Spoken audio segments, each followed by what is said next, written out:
This move, nf3, is a flexible and popular opening choice that develops a knight towards the center, controls key central squares like e5 and d4, and prepares for kingside castling, while avoiding early commitment to a specific pawn structure. This move develops a knight to its natural square, mirroring white's development and maintaining flexibility for future pawn structure choices, potentially leading to various Indian defenses. This move initiates a king's Indian attack setup, aiming to fianchetto the bishop to g2 for long-term kingside pressure. Black's move 2, b6 prepares to fianchetto the queen's bishop to b7, aiming to control the long diagonal and support the central pawn structure.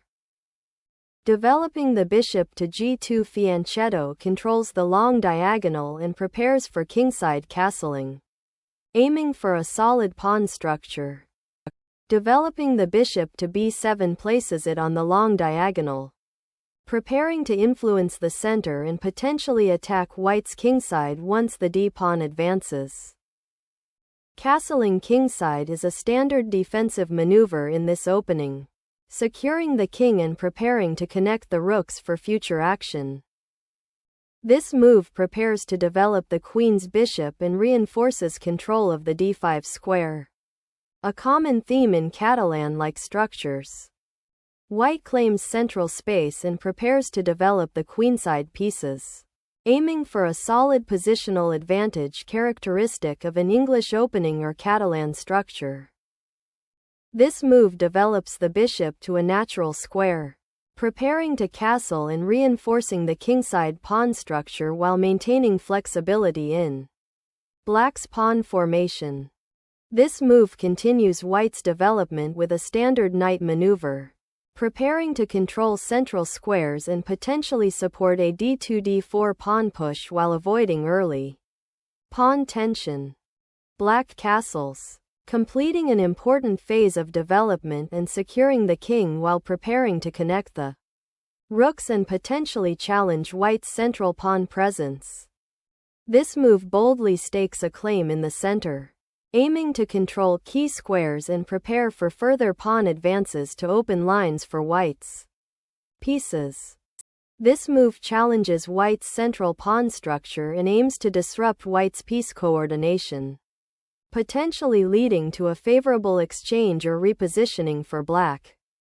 This move reinforces the knight on c3 and prepares to connect the rooks, while also eyeing the vulnerable d6 square and potentially creating threats against black's kingside.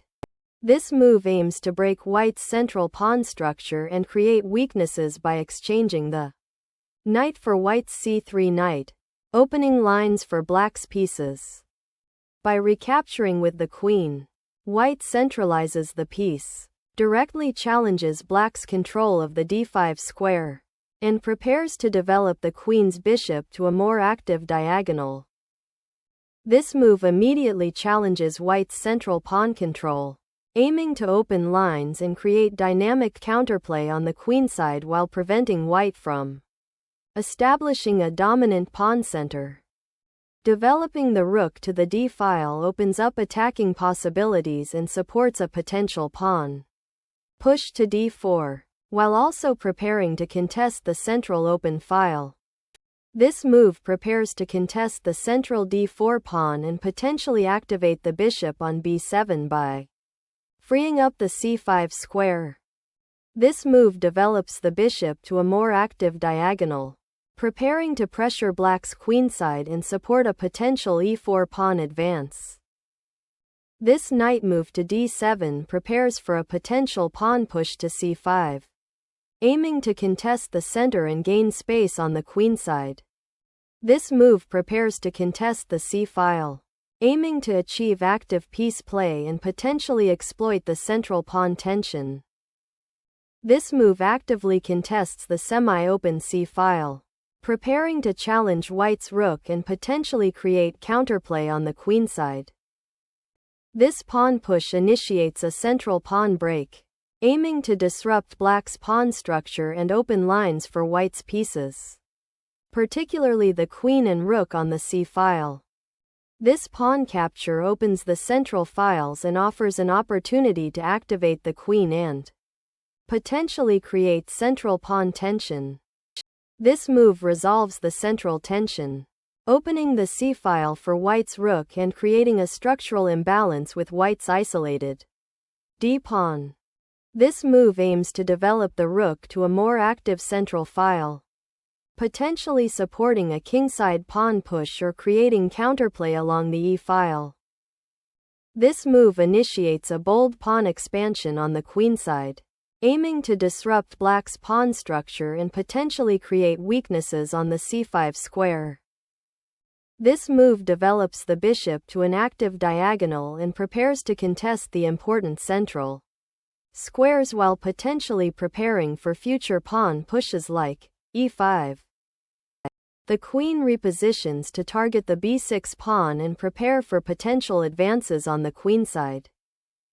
This capture opens the c-file for potential activity and challenges white's control of the center, while also disrupting white's pawn structure. Exchanging the rooks on c8 simplifies the position and opens the c-file for white's remaining rook, creating immediate pressure. The recapture on c8 opens the c-file for white's rook, creating immediate pressure on black's queenside and requiring careful defensive coordination. White recaptures the pawn, centralizing the queen and contesting the open c-file, which is a key strategic element after the exchange of rooks. This move, 18, qc2, attacks white's rook and bishop simultaneously, a classic tactic to exploit pieces that are out of sync, aiming to win material or disrupt white's coordination. This move aims to exploit the open c-file, pressure black's central pawns, and prepare for potential piece activity on the queenside. Black has captured the pawn on e2, but this move neglects the crucial development of pieces and weakens the king's safety due to the opened lines. The capture on d6 is a tactical response to white's discovered attack on the queen, winning material by exploiting the unprotected state of black's queen after moving it to c2. The knight retreats to f8 to escape the dangerous queenside attack and potentially reroute to a more active square like e6 or g6, while preparing to support the kingside or central pawn breaks. This knight move initiates a tactical sequence by targeting the pinned bishop on e7, aiming to exploit white's central pawn control in the exposed black king. This capture strategically trades off black's active bishop, simplifying the position and aiming to neutralize white's central pawn majority while opening lines for black's rooks and queen. This recapture on d4 activates white's bishop, bringing it to a central square where it influences key diagonals and prepares to contest the weakened dark squares on black's queenside. The move qd2 aims to redeploy the queen to a more active square, potentially eyeing the weakened kingside or supporting a pawn advance, while also defending the d7 pawn.